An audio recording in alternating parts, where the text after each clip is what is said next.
এখানে অনেক মায়েরা বোনেরা আমার কন্যা সভা অনেক ছাত্রছাত্রীরাও আছেন। একটা মেয়ের জীবনের একটা সত্য ঘটনা, সেটাকে অবলম্বন করে এই কবিতা, কবি সুবোধ সরকার তার লেখা কবিতা শাড়ি।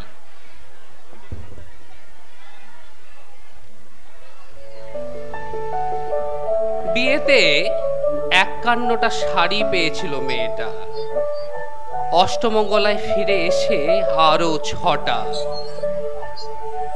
এত শাড়ি একসঙ্গে সে জীবনে দেখেনি।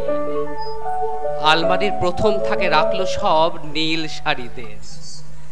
হালকা নীল একটাকে জড়িয়ে ধরে বলল, তুই আমার আকাশ। দ্বিতীয় থাকে রাখলো সব গোলাপিদের।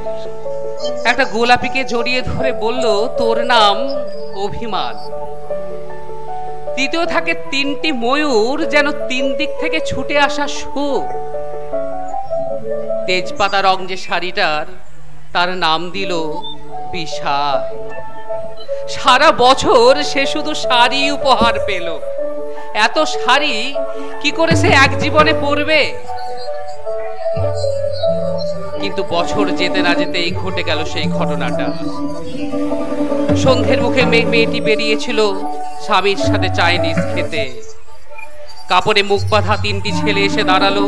স্বামীর তলপেতে ঢুকে গেল 12 ইঞ্চি। ওপর থেকে নিচে, নিচে নেমে ডান দিকে, যাকে বলে এল।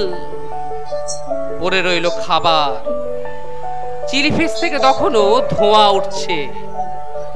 এর নাম রাজনীতি, বলেছিল পাড়ার লোকেরা।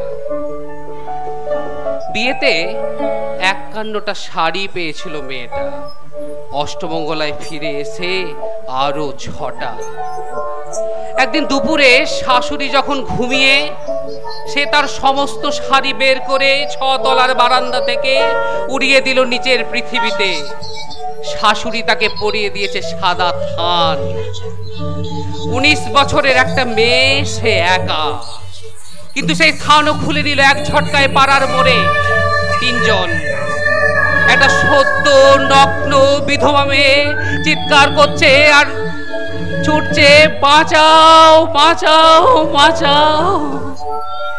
কিন্তু সেই 3 জনের কি উল্লাস! নির্বাক পাড়ার লোকেরা। বিয়েতে 51টা শাড়ি পেয়েছিল মেয়েটা, অষ্টমঙ্গলায় ফিরে এসে আরো 6টা। বিয়েতে 51টা শাড়ি পেয়েছিল মেয়েটা। ধন্যবাদ। সত্যি।